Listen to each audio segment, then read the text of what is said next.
Hello and welcome. So the Holy Trinity is finally complete. Well, kind of.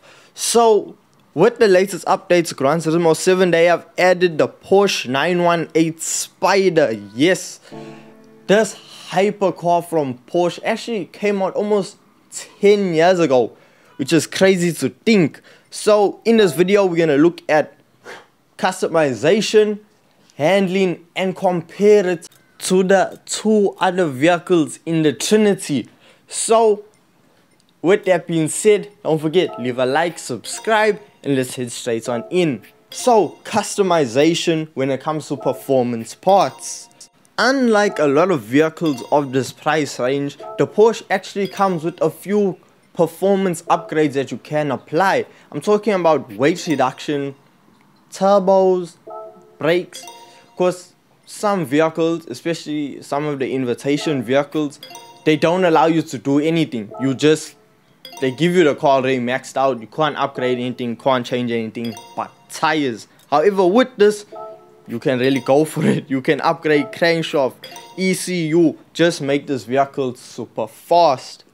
Like after customization, the car now produces 946 brake horsepower and weighs 1,288 kgs. So power to weight could be better, but I mean, hey, it's still a lot of power in a very lightweight vehicle.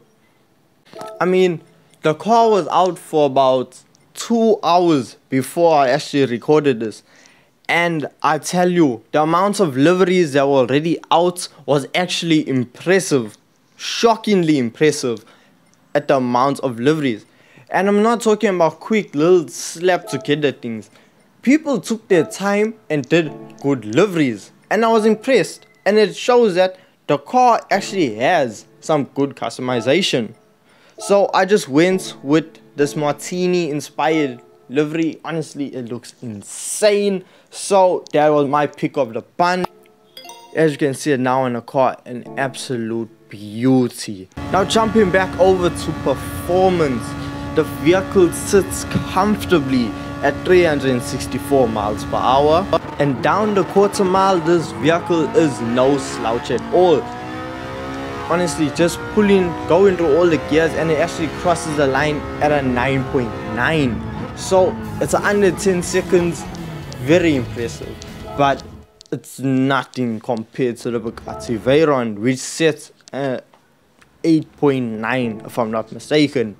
But we cannot compare this vehicle to a Bugatti Veyron, whereas we can compare it to the rest of the Trinity. I'm talking about the Ferrari, the Mclaren P1.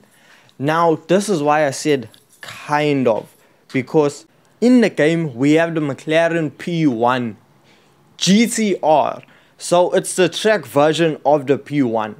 Can they add the P1 to the game? Yes. If they can add a BRZ, which is literally the GT86, all they changed was the badges, they can add a P1. I can see it happening. It shouldn't be that difficult. Honestly, give us the P1, give us the official Trinity. So all the vehicles are fully upgraded. I'm talking about the Ferrari, McLaren, and the Porsche. And I decided we're gonna go around Le Mans and just let the AI run, set up a custom race and see which is the fastest. So I did this race 3 different times, and I put the cars. First race, the Porsche started first. Second race, the McLaren started first. And third race, the Ferrari started first. So just give them each a chance to prove and see if they really are the fastest. And a common issue arose. The Ferrari is crazy fast. Like, it's the fastest. On the straights, the Ferrari, it just kicks down. The other cars have no competition. It's between the McLaren and the Porsche. And on a circuit with more corners, the McLaren shines. And the Porsche is left behind. So, out of the 3 of them, the Porsche was the worst off one. But somehow I still doubted that.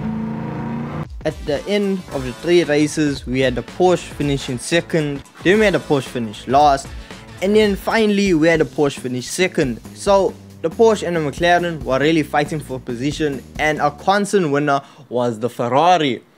The Ferrari is kind of untouchable. Now I thought, okay, look, that is the AI. How does the car perform with a human being behind the wheel?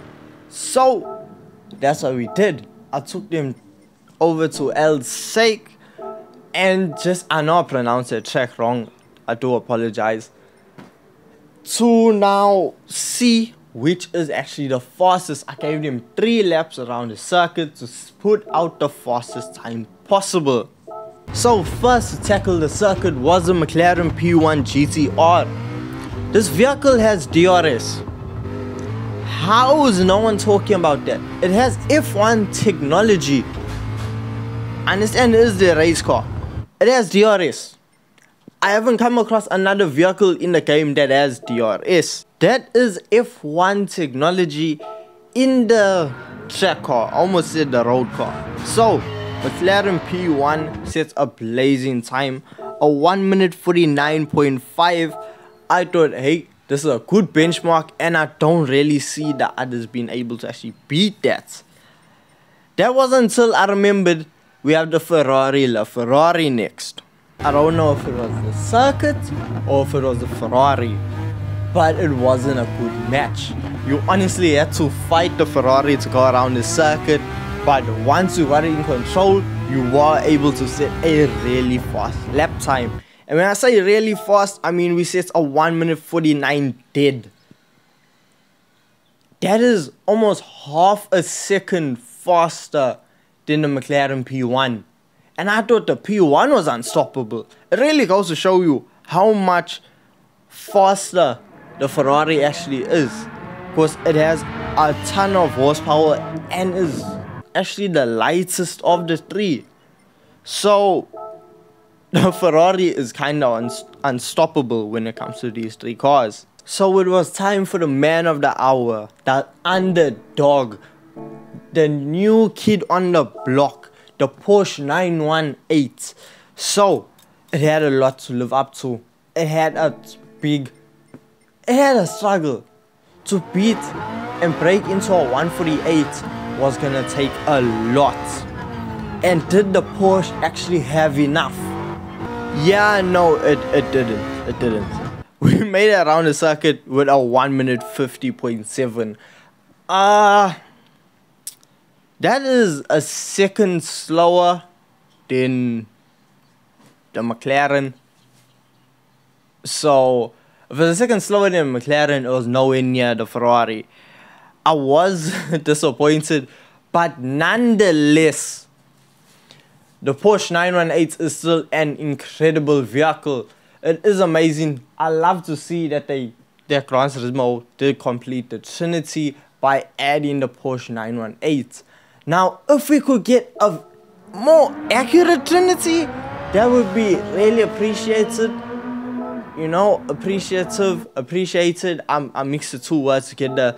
Yeah. So, Porsche 918. It's fast, just not as fast as the other 2. I hope you guys did enjoy this. Don't forget, leave a like, subscribe for more Gran Turismo 7 content, and I'll see you next time. Thank you so much for watching. Peace.